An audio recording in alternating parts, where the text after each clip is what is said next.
Si vous débutez en triathlon et que vous aimeriez bien participer à une compétition mais que vous ne savez pas quelle distance existe et quelle distance choisir, alors restez bien, c'est ce que nous allons donc découvrir dans cette vidéo. Salut à tous, c'est Corentin, j'espère que vous avez la forme aujourd'hui.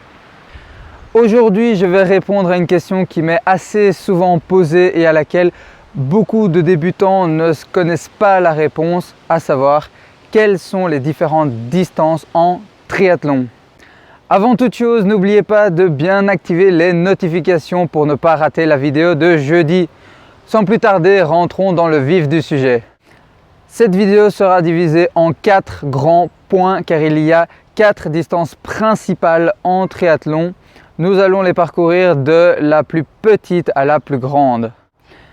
La première distance est la distance sprint, aussi parfois appelée la distance promo ou la distance S. Celle-ci se compose de 750 mètres de natation suivi de 20 km de vélo et pour terminer 5 km de course à pied.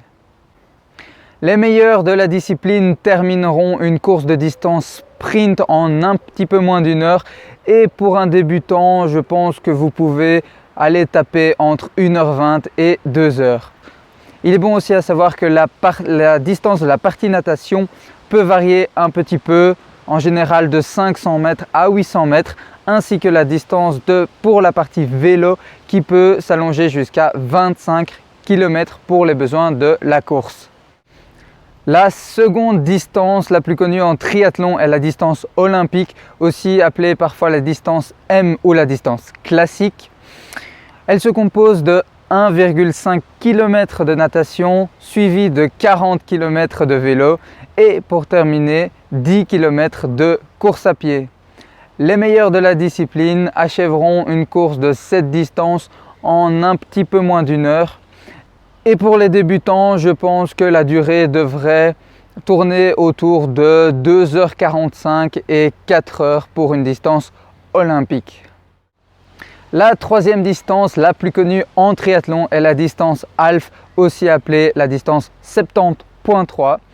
Son nom vient tout simplement du fait qu'elle fait précisément la moitié de la distance d'un Ironman dont nous parlerons juste après. Les triathlons half Ironman se composent de 1,9 km de natation suivi de 90 km de vélo et enfin 21,1 km de course à pied. La meilleure performance sur une distance half Ironman a été établie par le Norvégien Christian Blumenfeld en un temps très respectable de 3h25 et 21 secondes. Pour les débutants, je ne saurais vous dire un temps précis ou une fourchette plus ou moins précise car étant donné la longueur de la distance, cela variera énormément en fonction de votre niveau de base. Enfin, la quatrième distance la plus connue en triathlon est bien évidemment l'Ironman dont on entend tout le temps parler pour l'instant.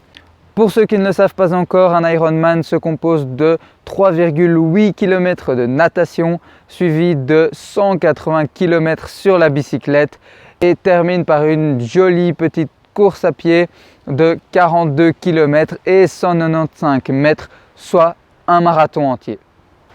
La meilleure performance sur Ironman a été établie par Jan Frodeno, champion du monde en titre de la discipline, à l'heure où je fais cette vidéo, en un temps très respectable de 7h51 et 13 secondes. Je pense que le nom Ironman, en français homme de fer, lui correspond très bien.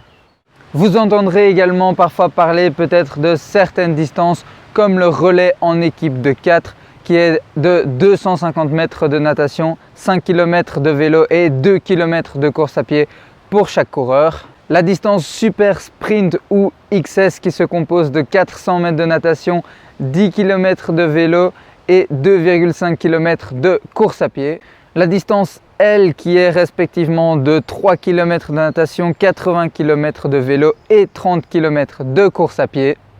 Ainsi que la distance XL qui est de 4 km de natation, 120 km de vélo et 30 km de course à pied. À noter aussi que ces distances ne sont pas à prendre au pied de la lettre. En effet, certaines organisations de triathlon, pour les besoins de la course, ont besoin de rallonger ou d'écourter un petit peu certaines parties d'une discipline en particulier.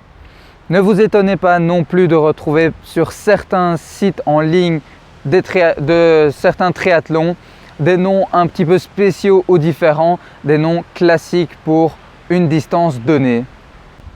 Pour le choix d'une distance de course, je vous conseille vivement de commencer doucement et de ne pas vous ruer sur la distance Ironman, même si c'est très à la mode pour le moment. Il vous sera beaucoup plus facile de commencer avec une course qui vous prendra entre 1 heure et 2 heures qu'avec une course qui vous prendra une journée entière. Si vous aviez déjà entendu parler de certaines distances, je vous invite à me le dire dans les commentaires. Je serai très curieux de le savoir. Enfin, si vous désirez recevoir chaque jour dans votre boîte mail un email motivant et plein de bons conseils pour débuter en triathlon, je vous invite à cliquer sur le lien dans la description en face de newsletter. Quant à moi, je vous dis à la prochaine vidéo. C'était Corentin. Ciao!